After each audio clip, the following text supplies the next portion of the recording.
Atonement for Me, Episode 25, Inspiration.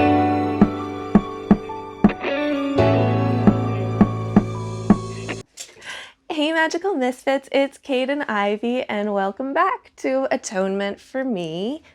So, quite a few people lately have been asking, where do I get inspiration for any of the things that I do? Or how do I kind of cope with artistic block or writer's block? And I actually had to really think about that for a little bit because it's really difficult to explain something that comes as natural as breathing. I see something and in my mind, it'll trigger something else, another thought, another memory, an image that I've seen before, and then they kind of get woven or interconnected into what I want.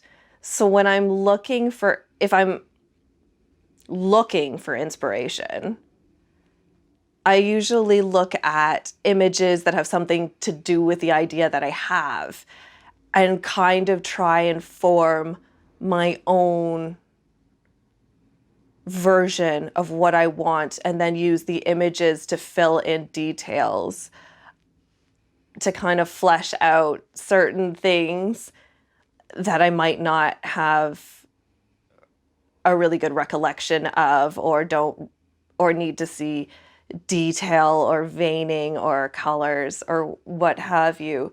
But inspiration is just everywhere. It's a song on the radio, how I feel, something on the news, something a friend told me, anything. Lyrics from a song or a sentence from a book. It's whatever resonates with me. And if something sits with me, I tend to try and examine it, and how I examine it is kind of deconstructing it and then making it into a color or a visual or a design. And if I don't know where to go with that, often I'll do image searches or Pinterest or Google or Instagram or whatever. But that's usually when I'm not sure how to go about something or how to connect something or how to make something. There's nothing original out there. People just may have had the idea, not done it, or they've done it and it's somewhere across the world. Like, it's all out there. How do you take an idea, an image, a concept that has been done 3 million times and make it the one time that it stands out? It's because you have to put you in it. It has to be uniquely to you. It's easy to be inspired by things and to copy them exactly and to use the same techniques that they did, or you see a post that's super successful, or you see a celebrity doing something and you want to emulate that. And that's great. That's amazing. But they've done it. What makes it you? What makes it important to you? What makes it stand out to you? What makes other people see that and think of you? Those are all little things that I would say are woven into my inspirational process. But sometimes things just happen. I'll see something and really, really want to paint it. Or I'll see a color and I want a dress in that. And then the ideas kind of go from there. So it's connecting with your internal artistic kind of flow and not doing.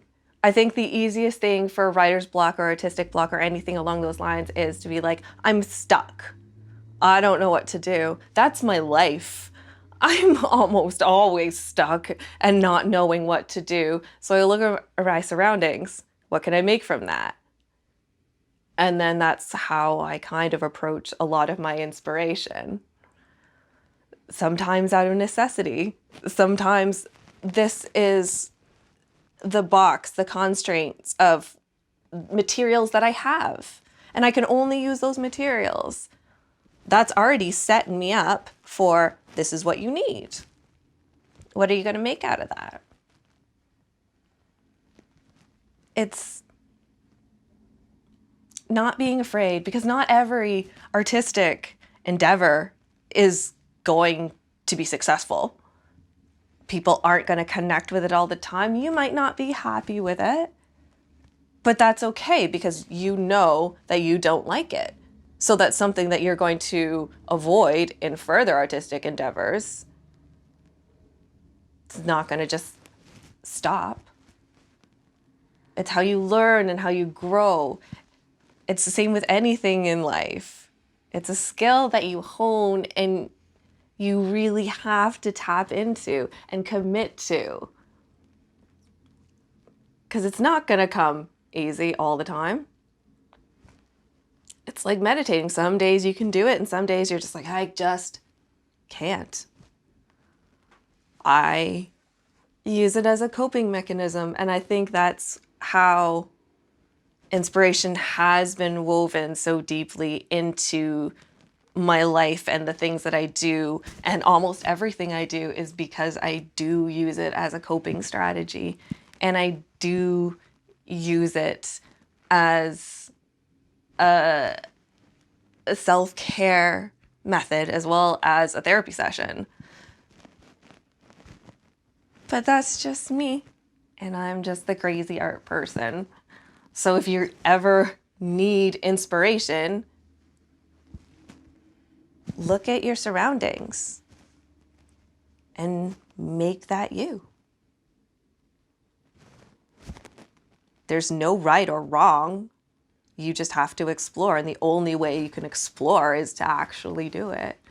Even if it's a couple just like black lines on a canvas. What technique are you developing? What put that there? What was your thought process? It's being in tune with you. And that's the T.